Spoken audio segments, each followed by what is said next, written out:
اعوذ باللہ من الشیطان الرجیم بسم اللہ الرحمن الرحیم قالت سیدہ فاطمۃ الزہرا سلام اللہ علیہا معنا کتاب اللہ الناطق والقرآن الصادق ونور الساطع۔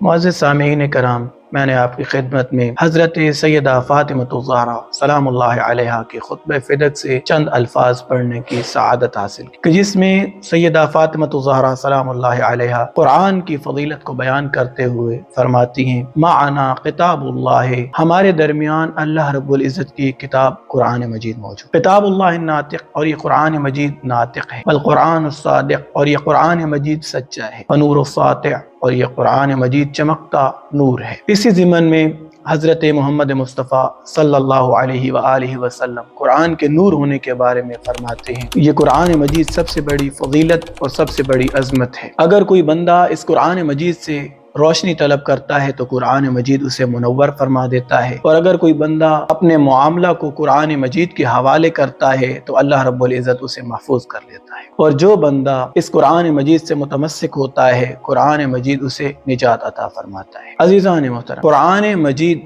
صرف الفاظ کے مجموعہ کا نام نہیں، بلکہ قرآن مجید ایک زندہ معجزہ ہے جو کہ اللہ رب العزت نے حضرت محمد مصطفیٰ صلی اللہ علیہ وآلہ وسلم کے قلب اطہر پر نازل فرمایا، اور یہ قرآن مجید انسانوں کو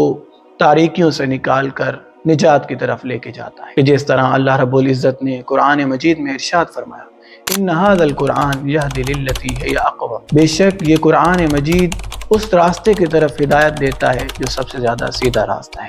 عزیزان، قرآن مجید صرف زبان سے پڑھ لینا کافی ہے؟ نہیں، ایسا نہیں، بلکہ قرآن مجید عمل کے لیے نازل ہوا، کہ جس طرح مولا کائنات حضرت امام علی ابن ابی طالب علیہ السلام نہج البلاغہ میں فرماتے ہیں، تعلموا القرآن فإنہ احسن الحدیث تفقہوا فیہ فإنہ ربیع القلوب، قرآن مجید کو پڑھو، بہترین کلام ہے، یقیناً یہ قرآن مجید بہترین کلام ہے، قرآن مجید میں غور و فکر کرو اور یہ دلوں کے لیے بہار ہے۔ یعنی کہ مولا کائنات یہ فرمانا چاہتے ہیں کہ اگر دل مردہ ہو جائے تو قرآن مجید اسے زندہ کر دیتا ہے، اور اگر عقل گمراہ ہو جائے تو قرآن مجید اسے نجات عطا فرماتا ہے، اور اگر انسان کی زندگی بے مقصد ہو تو قرآن مجید اسے ایک مقصد عطا فرماتا ہے۔ یہی وجہ ہے عزیزان، کیا آیا قرآن مجید کی اتباع کر لینا ہی کافی ہے کہ انسان ہدایت تک پہنچ جائے؟ جس طرح اکثر سوالات کیے جاتے ہیں کہ آیا قرآن مجید پڑھ لینا،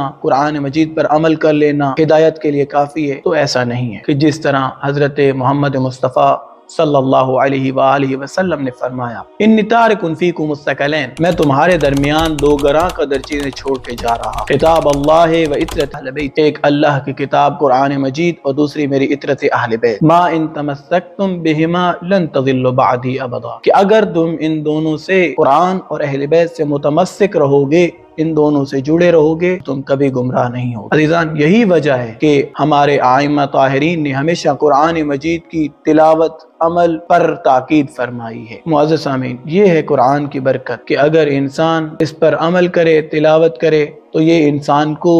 ہدایت کی بلندیوں تک پہنچا دیتا ہے۔ مومنین، اگر امت نے قرآن مجید کے ساتھ ساتھ ائمہ طاہرین کی اتباع کی ہوتی تو دنیا آج ظلمت میں نہ ہو۔ آئیے مومنین، مل کر عہد کریں، ہم نے الماریوں کی زینت نہیں بنانا قرآن مجید، بلکہ قرآن مجید کو دلوں کے لیے ہدایت کے طور پر لینا ہے۔ قرآن سے جڑیں، اہل بیت سے جڑیں، تاکہ دنیا اور آخرت میں نجات حاصل کریں۔